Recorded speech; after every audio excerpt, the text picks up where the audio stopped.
আপনি যখন রেগে যান তখন কি করেন?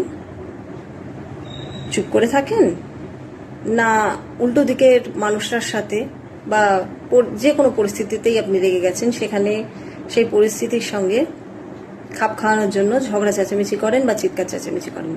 হয়তো সেটা অন্য কোনো উল্টো দিকের মানুষের সাথেও করতে পারবেন বা নিজেও করতে পারেন। কোনটা করেন? চুপ করে থাকেন না ঝগড়া করেন? আমি বলবো, যখন এরকম কোনো সিচুয়েশান এসেছে যেখানে আপনি মেজাজ হারিয়ে ফেলেছেন, আপনার সেই পরিস্থিতির সঙ্গে খাপ খাওয়াতে পারছেন না, তো সেই পরিস্থিতিতে আপনি চুপ করে থাকুন। চুপ করে থাকলে কিন্তু সমস্যা আর বেশি দূর এগোবে না। এটা লাইফে অ্যাপ্লাই করে দেখুন। Think about it and please do this.